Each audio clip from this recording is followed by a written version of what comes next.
Welcome to TalkAboutTopeka.com. I'm Chris Schultz. On this episode, we're going to have some psychic fun with Jo Flowers Salahar. This episode is brought to you by the WIBW channels and the Break Room's new lunch experience. Check out their menu at breakroomdowntown.com.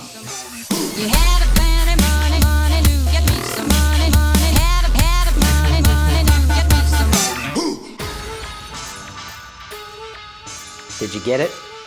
Well, our next guest did. She's one of the owners of Flowers Metaphysical Treasures in Downtown Topeka. It's Jo Flowers Salahar. Thank you very much for joining us, Jo. Same here, Chris. Thank you so much for asking me. It's always a pleasure to put the word out. Absolutely. We're so glad to have you. Yes. And so you've been a downtown business owner for a little while now. 5 years. 5 years. 5 years, yes. And so tell me a little bit about your shop.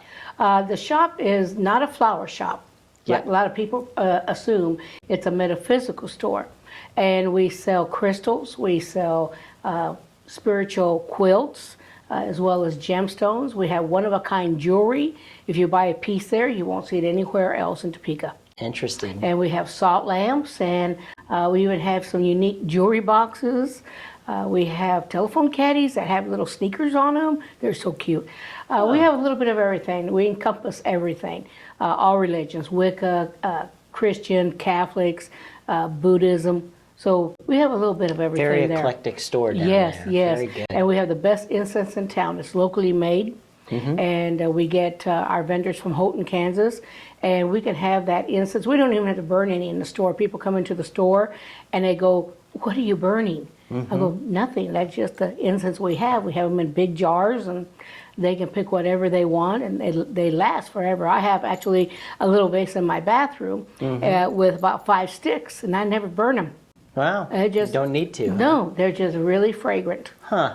And then we also have services. Very good. And so by services, you've actually become one of Topeka's most well-known psychics. Yes. Yeah. Well, November the 29th is going to be my 46th year. 46 years. Now, for people that want to do math, I started when I was 20. Wow. So, Okay. and I tell people That's easy.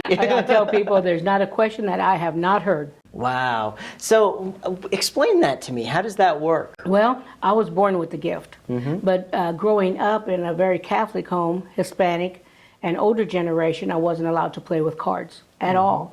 So I went to college. The girls thought that was so unique that I didn't know how to play any card games, not even know what a card meant. Well, they started teaching me some games, and then one time we were at a student union. We were playing gin rummy, and I got 7 cards, and when I dealt out the cards, I went, well, I told the guy across from me, I said, "You're going back to Philadelphia. You're getting 2 scholarships." And he goes, "How do you know that?" I went, "Don't know." So I said, "Miss deal." So they gave me another 7 cards. My girlfriend that was sitting next to me, I said, "The guy you just started dating?" She goes, "Yeah." She goes, "You're going to marry him." I said, "How do you know that?" Well, I don't know. I'm going back to the dorm. So I called my mom up and I said, "I'm coming home." And she went, "That's fine, you know." So when I got home, you know, she says, "We'll go in the dining room. I'll bring some sweet tea." I went, "Okay." So I sat down. My little heart was just a pounding. You know, here I am, just almost 20, and my heart's going like this because I had to tell her that I went against the rules. And like, you know, Bill Cosby says, they're never too old to spank. So I just figured, okay, maybe she won't be too mad. So I told her I saw things in cards, and the first thing she told me was, "Oh yeah, God gave you a gift." I looked at her and says, "Can I give it back?" She went, "No, but what you must do is never lie in your cards. Always help people, no matter what. And always tell the truth in your cards. I never become greedy." And I went, "Greedy? What?" That time I wasn't practicing. Well, now I've been doing psychic fairs in Tulsa, in Oklahoma, Wichita, Lawrence, Topeka. And I've seen very good psychics that God has blessed them with this gift. They get a good following, and their prices go up, and their prices go up. Both my daughter and I, we read for $20, whether it be private readings, card parties, or the psychic fairs. Okay. So how does that work? And I mean, people ask the question all the time. Yeah, if you're psychic, tell me the lottery numbers. Why doesn't that work? We don't, there isn't a psychic that I have known or heard of that know the lottery numbers, because that to us, the ones that do work in the light, that denotes greed. So, and if the psychics did know the lottery numbers, there wouldn't be a lottery. Well, that's the truth. Yeah, So we have to play just like everybody else. The other thing that we do not read is death, because that's to whomever you pray to. There's no psychic in the world that can tell you when your contract is over. And the other thing that we do not do is we tell people that we read that we're just guides. We just give them the path to follow. They have to make up their own mind. I had a lady several months ago say, well, Jo, you didn't tell me what to do. I went, no. I am a guide. I give you the options, what you have, the different roads. It's up to you to follow what you want. Sure. And I just do a plain deck reading, not tarot. Just like a regular deck of playing cards? It's a Walgreens special. So what do you see? I mean, is there a way to explain that? Or? Yeah, I have people that shuffle the cards for me, and I tell them to please think about what you want me to see, because I see pictures in the cards. I can do it without the cards, but that really kind of spooks people out, So with the cards, it's a tool. It's something that they can see for themselves. So I just see pictures of people's lives or things that are coming forward. Or, Interesting. Yeah. I also see spirits, and not everybody gets a message from a loved one, They're busy over there, okay? But I do get messages from spirits. I've gotten to the point where I see animal spirits, like pets and stuff like this. In February, I always tell people I'm going to different portals, and this is an on-learning experience. And I was reading for a lady, and I was telling her about her animal spirit.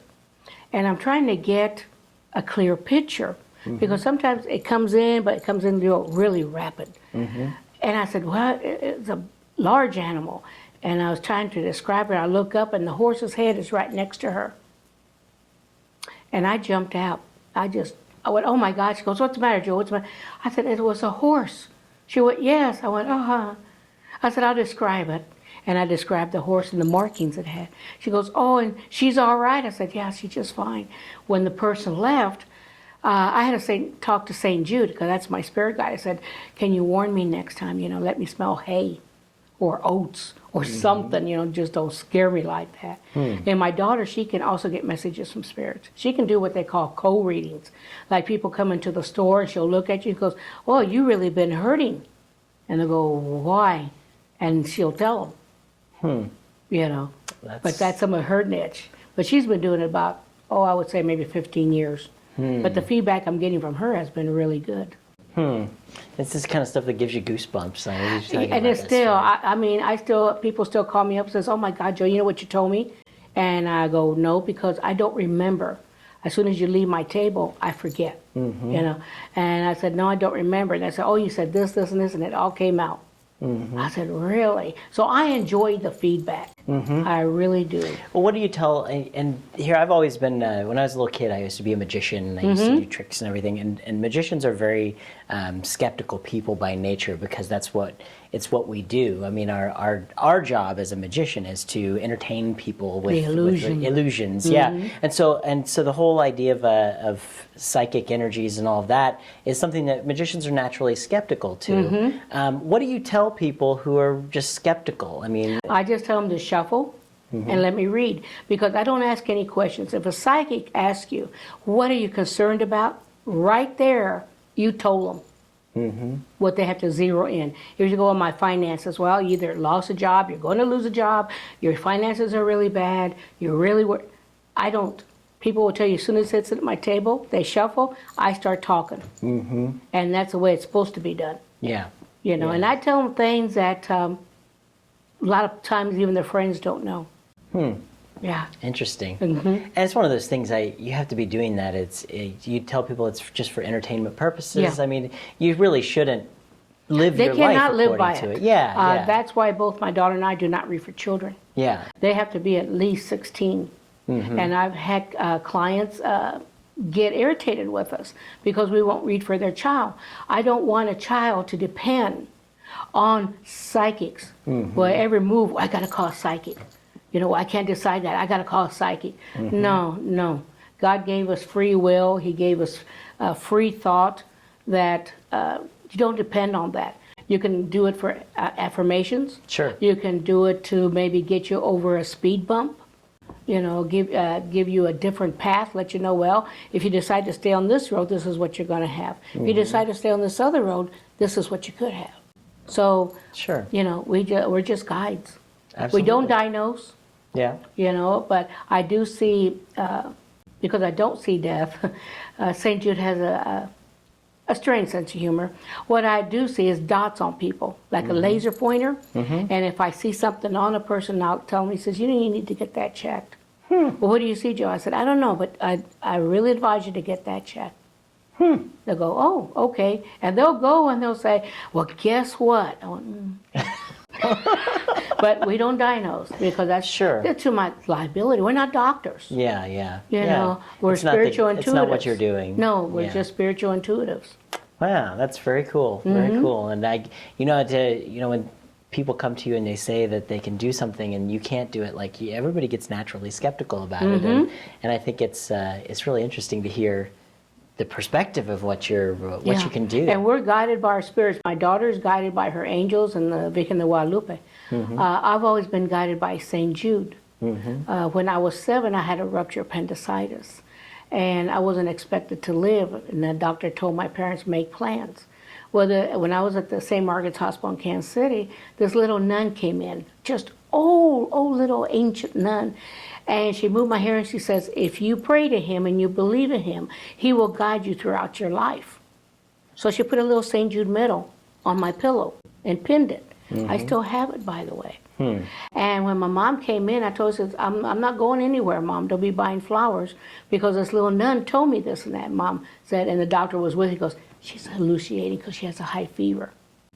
And I looked at my mom and said, no, I'm not. And she goes, I know, Mika, I know. So the other nun came in and she goes, and she heard me talking to my mom about that nun. And she says, what nun? And she said, can you describe her? And so I did. And when the nun looked at me, he goes, and that's what she looked like? I said, yes, she went like this and walked out. Well, come to find out that nun had passed away many, many, many years ago. Oh, wow. Yeah. So since then, St. Jude has always been my spirit guide. Interesting. And I pass out about close to 1,000 St. Jude cards a year to people. Wow. And I go see him at his shrine in the South Chicago and go see him at least once a year if I can to thank him. And then from Palm Sunday to Easter, my daughter and I don't do any readings whatsoever. Wow. Because that's our thank you to God for giving us this gift. Wow. So for a whole week, we don't do any readings. We don't even advise people. If people call me at the home, I don't make appointments. If I That's your vacation time. That's my vacation time. Yeah. Interesting stuff. So you also have a radio show. Yes, Visions with Jo Flowers. And tell people how they can... They have to get on RadioRichandFriends.com and get on the internet. And we're there every Wednesday from 5 to 6. Very good. And can people listen? Is it on demand as well, so they can go and hear past shows? Yeah, they can go in live under live broadcast or live music. I don't know what it is. It's a little green thing up on the screen. They can find out about it at RadioRichandFriends.com. RadioRichandFriends.com. Very good, very good. And you can obviously go downtown and see Joe in the store. Yes. Very good. I'm there. What's the address for there? The store's at 733 South Kansas. Okay. And I'm there usually on Thursday nights, Top City Thursdays. So I work the store from 5 to 8. Then I'm there on Fridays and Saturdays. My daughter's there Monday through Thursday. Very good. Well, Joe, I can't let you leave until you actually do the lightning round here. Oh, okay. All right, I've got my questions here. What I better extend my fan all the way. I've got my questions. I'm going to give you 60 seconds to answer as many of these as we can get through. All right. All right, let's put 60 seconds on the clock and go. What's your favorite tourist attraction in Topeka? Ghost Tours of Kansas. Very good. On a scale of 1 to 10, rate my hair. 1 to 10, number 10. Oh, yeah, all right. What's the difference between normal ketchup and fancy ketchup? Fancy ketchup has Tabasco in it, some jalapenos in it. Oh, that's my real fancy ketchup. That's my fancy ketchup. Speaking of that, what's your favorite kind of food? Actually, I'm not real picky. I love Thai. Oh, very good. Believe it or not, I really like the seasonings of it. All right, and this question is perfect. If a person dies and then comes back to life, should they get the money back on their coffin? You know, I think they should if they really come back. You see, with me, they come back, but they're not alive.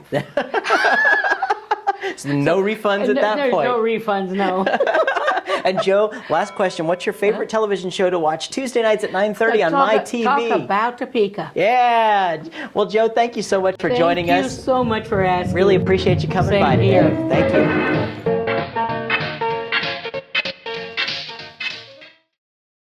Thanks for tuning into this episode of TalkAboutTopeka.com. I'm Chris Schultz. If you liked what you saw today, please help our guests spread their message by sharing our videos with your friends.